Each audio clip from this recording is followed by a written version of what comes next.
Hello, my name is Professor Johnson, and today I will be doing more examples on factoring by grouping, otherwise known as the AC method.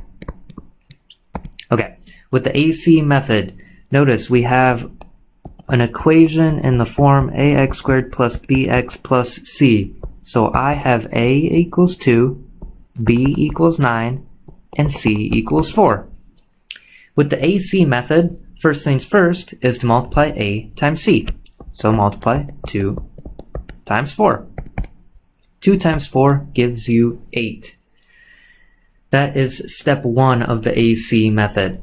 The next step, we need to look at the factors of 8. Let's look at the factors of 8. 8 could be 1 times 8 or 2 times 4. Whoops. 1 times 8 or 2 times 4 and nothing else. After you look at the factors of 8, we need to think of what adds to the b term, which is 9. What adds to 9? If you add 1 and 8, that adds up to 9. If you add 2 and 4, that adds up to 6. So we have already decided that 1 and 8 will add to 9. So that will work for us. We will be using this in the next step. We need to rewrite, let's rewrite the starting equation. Okay, so we have 2x squared plus 9x plus 4. What I need to do is think of the 9, well really the 9x, and I'm going to use the 1 and the 8 to rewrite this in a special way. So we have 2x squared plus, I'm going to leave some room, and we have plus 4 on the end term. 9x could be rewritten as x plus 8x. That is one way to do it. Or you could write it as this. You could write 2x squared plus 8x plus x plus 4. These are totally equivalent because when you add the 8x and the x, no matter which direction, addition will bring you to a positive 9x. Now, this brings us to our factor by grouping method. And what you need to do, look at the first two terms, look at the last two terms, and what's in common with the first two terms in green here would be a single x. X factors out of 2x squared and x. If you factor out the x, you are left with the 2, didn't change, but an x times an x would bring you to x squared. And then you have a plus x, so factored out the x, you'd have a plus 1. Now let's look at the last two terms. The last two. You have an 8x plus 4. 4 is in common with 4 and 8. So I'll put a plus because there's a plus out front. Plus 4, and then you have a 2x plus 1 remaining. And now, look at this overall. So kind of look out in the bigger picture. You have a 2x plus 1 and a 2x plus 1 all there. So what I can do is factor out the 2x plus 1, and we would be left with an x plus 4. This would be my final solution.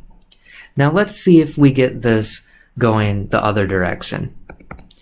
Notice 2x squared plus 8x. What's in common? A 2 is in common with 2 and 8. And then x is in common with x squared and x.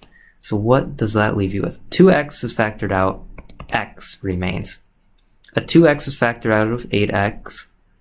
That would leave you with a 4, because 4 times 2x gives you 8x. The last piece. You have a plus x plus a 4. So I'm going to bring the plus. What's in common? Now this is a strange one. Really only 1 is in common, but I'm going to write that in a particular reason, and I think you can see it just right now. When you look at this term and this term, now you can see overall by putting a +1 parentheses x plus 4, I can factor out the x plus 4, and it leaves you with a +1 there.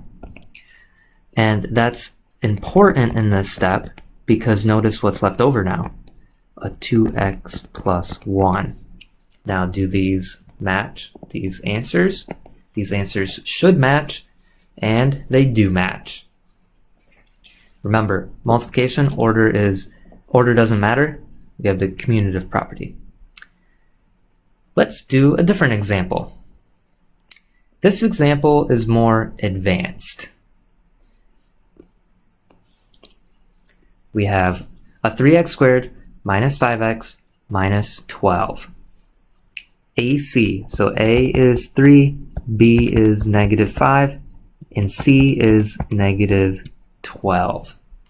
So if you multiply A times C, it'll be a 3 times the -12 gives you -36.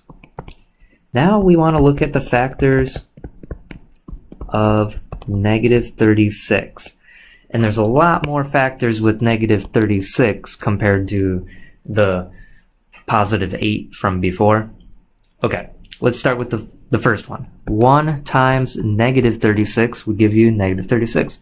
-1 times +36 gives you -36. Okay, then 2 times what gives you 36?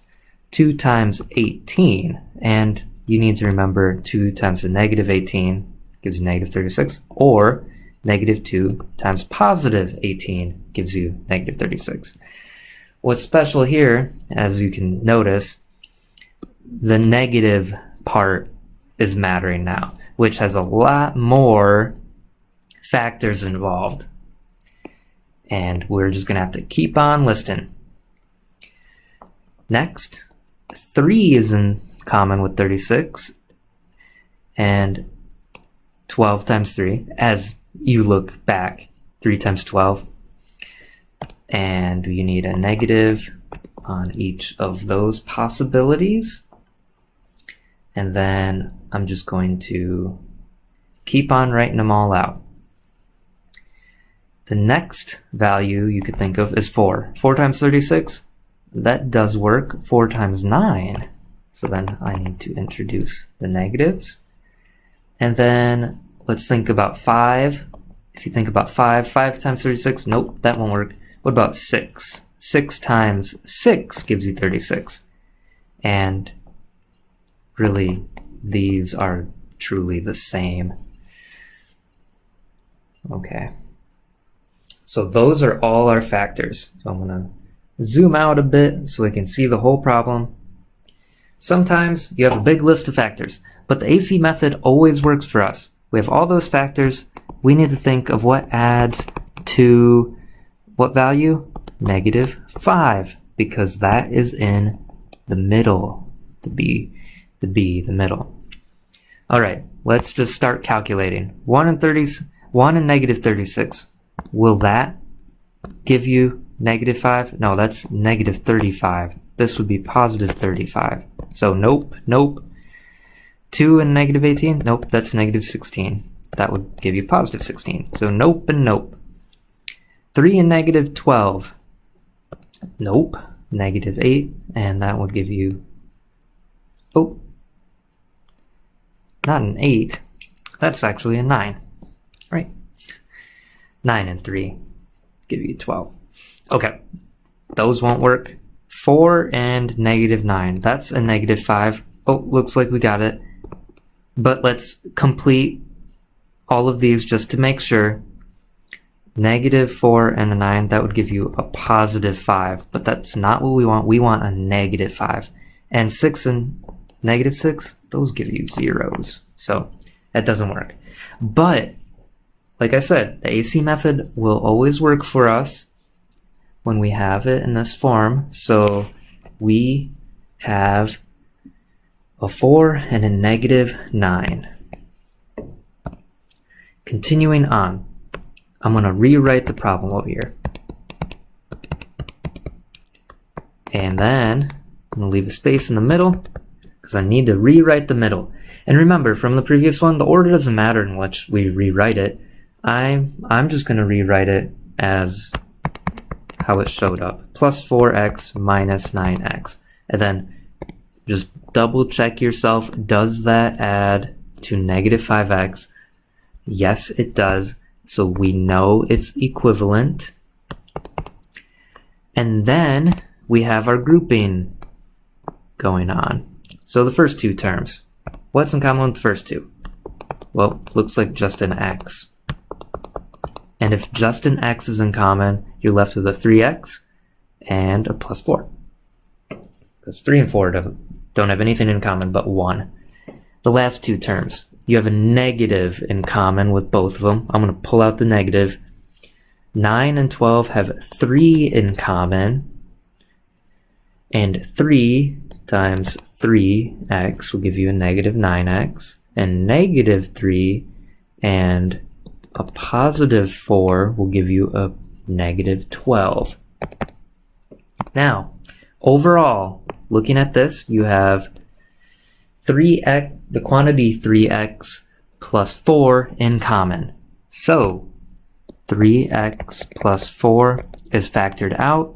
What remains is an x minus 3, and this would be our solution. Okay, now how can we check? Let's just check it down here by foiling. So 3x plus 4, x minus 3. Let's do FOIL. And FOIL stands for first, outer, inner, last. So first, 3x times x would be 3x squared. Outer, 3x and negative 3. That gives you negative 9x. Inner, plus 4x, negative 12. Now, 3x squared, yep. Negative 12, yep. What happens in the middle? Negative 5x, yes. Definitely checks out.